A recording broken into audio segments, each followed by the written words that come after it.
नमस्कार, capital TV का prime time show देख रहे हैं आप। मैं हूं आपके साथ पूजा। देश में लोकसभा का चुनाव खत्म हो चुका है। चुनावी नतीजों का अनुमान लगाने वाले एग्जिट पोल भी सामने आ गए हैं। मतलब लोकसभा चुनाव में जिस पल का बेसब्री से इंतजार सभी को था, वो इंतजार आज खत्म हुआ और एग्जिट पोल ने भी ये इशारा कर दिया कि अब की बार फिर से मोदी सरकार। जी हां, एग्जिट पोल पर नजर डालें तो बीजेपी लगातार तीसरी बार प्रधानमंत्री नरेंद्र मोदी के नेतृत्व में सरकार बनाती नजर आ रही है, जो एक बहुत बड़ी उपलब्धि है। सारी एग्जिट पोल ये इशारा कर रहे हैं कि इस बार एनडीए आराम से 350 का आंकड़ा पार कर रही है और कहीं कहीं तो ये आंकड़ा 380, 390 और तो और कई एग्जिट पोल ने तो 400 का भी आंकड़ा पार कर दिया है। मतलब साफ है कि जो पीएम मोदी ने अपना टारगेट सेट किया था, वो टारगेट पार होता नजर आ रहा है। पर वो कौन कौन से राज्य हैं जहां पीएम मोदी की बड़ी जीत होती नजर आ रही है, आज अपने शो में एग्जिट पोल पर ही चर्चा करेंगे। मेरे साथ स्टूडियो में मौजूद हैं कैपिटल टीवी के editor in chief doctor Manish Kumar. Doctor साहब, बहुत बहुत स्वागत है आपका। धन्यवाद। एग्जिट पोल ने तो इशारा कर दिया कि अब की बार फिर से मोदी सरकार। तो पीएम मोदी ने जो टारगेट सेट किया था, क्या वाकई में आपको लगता है कि 400 का आंकड़ा पार हो जाएगा, नतीजों में यह तब्दील होगा? बड़े आराम से ये 400 का आंकड़ा जो है वो क्रॉस करता हुआ दिख रहा है। इसके कारण मैं आपको बताऊंगा, लेकिन एक दो बातें जो बतानी जरूरी है और आपको जानना भी जरूरी है। कैपिटल टीवी ने पिछले 3-4 महीनों से हम लोग बार बार इस बात को कहते आ रहे थे कि एक अंडर करंट है। कोरोना के बाद मोदी सरकार ने गरीबों के साथ जिस तरह से वो खड़ी रही, वो ना टीवी वाले, न पत्रकार, न सेफोलॉजिस्ट, न सर्वे वाले, वो उसको कैच करने में फेल हो गए। ये घूम घूम के पब्लिक ओपिनियन करने वाले, तमाशा करने वाले, ये रवीश कुमार, ये वाजपेयी, ये अजीत अंजुम, ये ध्रुव राठी, अभिसार शर्मा, ऐसे तमाम लोग, बहुत सारे टेलीविजन चैनल के एंकर्स, बहुत सारे टीवी चैनल्स, मैं बार बार कहता हूं, दे मस्ट रीथिंक, इंट्रोस्पेक्ट। जो काम नहीं आता है मत करो।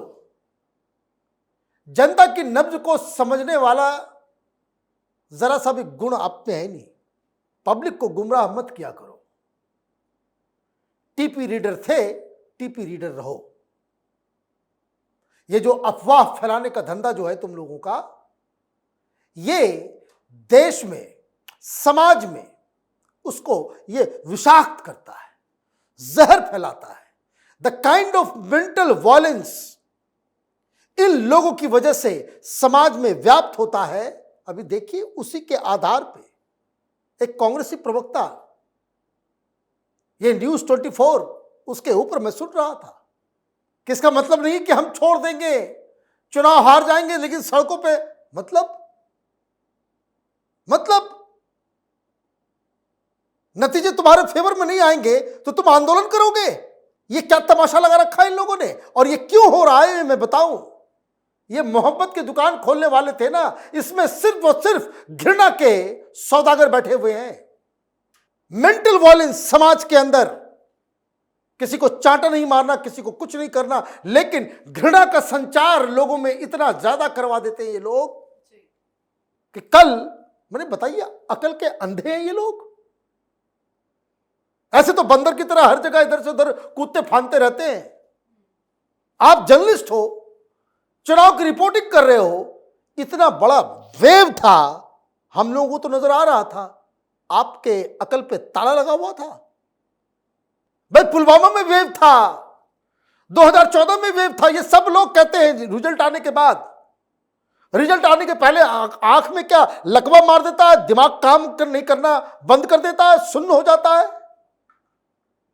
आप जर्नलिस्ट हो, चुनाव की रिपोर्टिंग कर रहे हो, तो ये अगर टूल्स आपके पास नहीं है, ये कैलिबर नहीं है कि आप समाज को पढ़ सको, तो ये तमाशा बंद कर दो। कोई पान वान की दुकान खोलो तो पकौड़ा तलने वाला था ही, ये सब धंधे किया करो, ये बेकार की चीजों में मत जाया करो। पॉलिटिक्स और पॉलिटिकल साइंस तुम्हारे बस की नहीं है। दलाली, अफवाह और प्रपंच करना, इसमें आप लोग एक्सपर्ट हो। खैर, अब आते हैं मुद्दे पे। मुद्दा बहुत ही सिंपल है। ये एजेंसियां, इनका अपना एक मेथोडोलॉजिकल प्रॉब्लम्स है। मेथोडोलॉजिकल प्रॉब्लम क्या है? ये सर्वे करने जाते हैं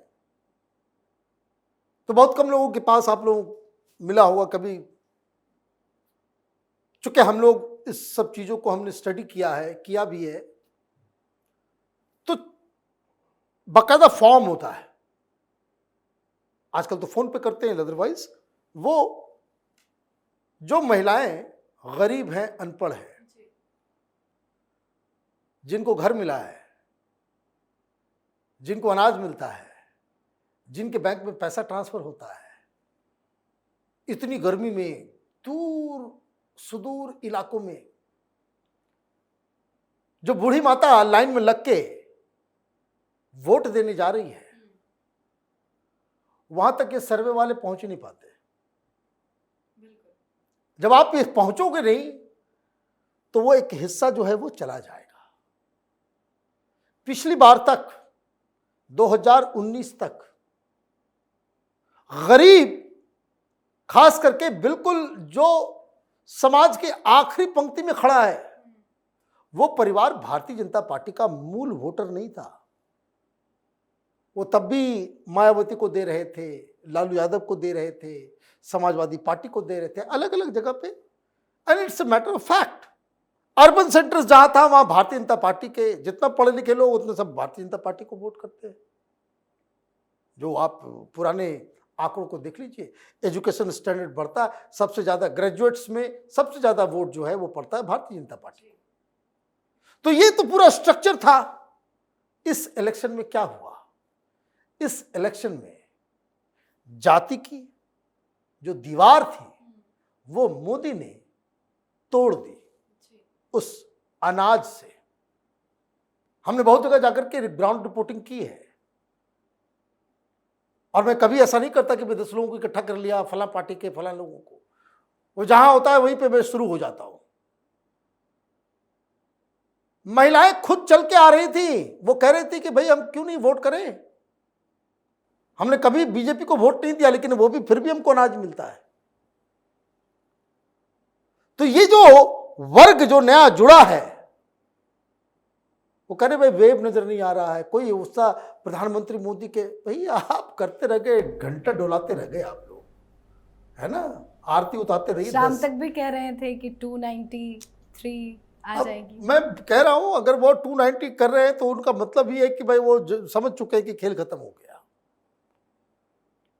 जिस तरीके से इन लोगों ने माहौल बनाया था कि बड़ा ही टफ इलेक्शन चल रहा है, वैसा तो नजर नहीं आया। लेकिन एक चीज आपसे समझना चाहेंगे कि वो कौन कौन से ऐसे राज्य हैं जहां पे पीएम मोदी की बड़ी जीत नजर आ रही है? राइट, ये जो है आप देखिए 4 स्विंग स्टेट्स हैं जहां जो जीता आंकड़ा उसका वहां पार हुआ। और ये चीजें समझने वाली भी है, और आपको ये भी समझ में आएगा कि क्या विपक्ष की इसमें जो लुंज पुंज तरीके से राहुल गांधी ने इसको ट्रीट किया। भारतीय जनता पार्टी 2 राज्यों में बहुत ही वनरेबल है कि वहां टूटती वहां गिरती तो मामला खत्म, और वो था महाराष्ट्र और Bengal. These were 2 important swing states, 48 और 42। समझ लीजिए कितनी सीटें होगी, 90 सीटें।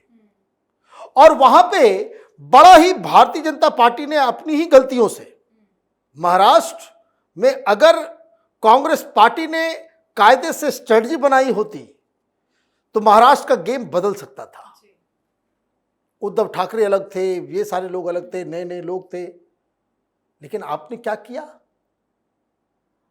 राहुल गांधी महाराष्ट्र में मेहनत की करते हुए नजर आए। भाई मेहनत क्या होता है? साउथ इंडिया में भारतीय जनता पार्टी नहीं है, आप देखिए, आज मोदी जा रहे हैं तो कल अमित शाह जा रहे हैं, तो पीछे कोई और जा रहा है, योगी आदित्यनाथ जा रहे हैं, तो स्मृति ईरानी जा रही।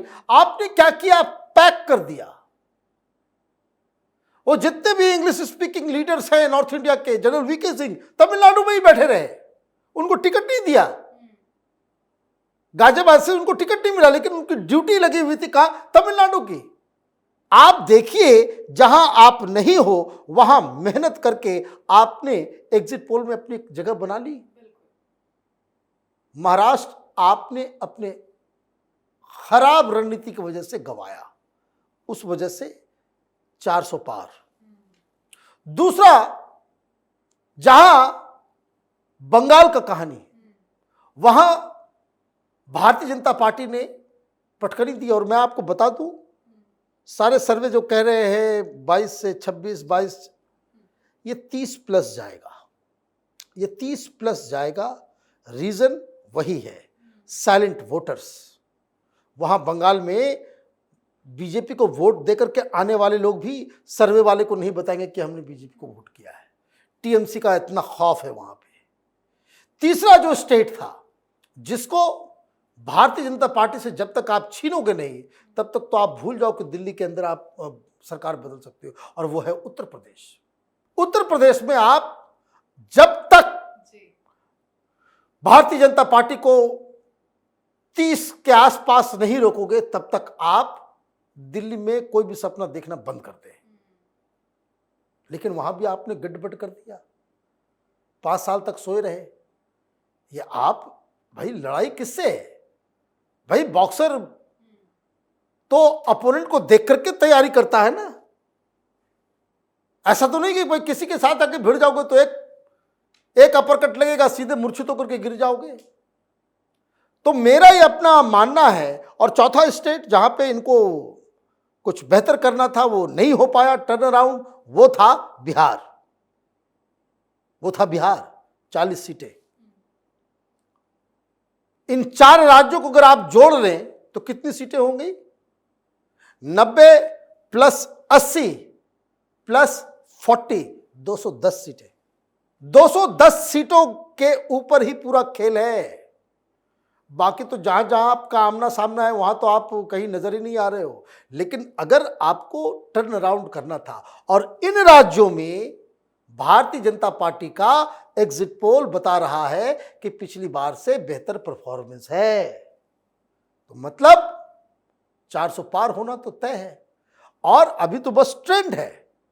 पहली बार भारतीय जनता पार्टी को एग्जिट पोल्स ने बताया कि आप अपने से बहुमत ला सकते हैं। 2014 में नहीं बताया, 2019 में भी नहीं बताया, पहली बार बताया जा रहा है ये बात। तो इसका मतलब ये है कि मामला बड़ी आसानी से 400 पार जाएगा। सुनामी था, कहीं कांग्रेस का रिकॉर्ड ना तोड़ दे भाई। बिल्कुल टूटेगा, बिल्कुल टूटेगा। और मैं आपको बता दूं, ये अकल के अंधों को जो ज्ञान देते रहते हैं राजनीति के ऊपर, सुनामी था सामने और इनको इल्म तक नहीं हुआ, पता तक नहीं चला, और इतना बड़ा जो है इतिहास बनने जा रहा है। बहुत बहुत धन्यवाद सर बातचीत के लिए। धन्यवाद। तो एग्जिट पोल के आंकड़े सामने आ गए हैं। मोदी सरकार एक बार फिर से सरकार बनाती नजर आ रही है, तो वहीं विपक्षी गठबंधन को बड़ा झटका लगा है। विपक्षी गठबंधन 100 सीटों पर ही सिमटती नजर आ रही है। विपक्ष के सारे नेताओं के दावे फुस हो गए हैं और पीएम मोदी ने जनता का भरोसा एक बार फिर से जीत लिया है। हालांकि अब नतीजे 4 जून को आएंगे, पर एग्जिट पोल ने नतीजों से पहले साफ कर दिया है कि अब की बार फिर से मोदी सरकार। आप अपनी राय कमेंट कर लिखें। देखते रहिए कैपिटल टीवी। नमस्कार।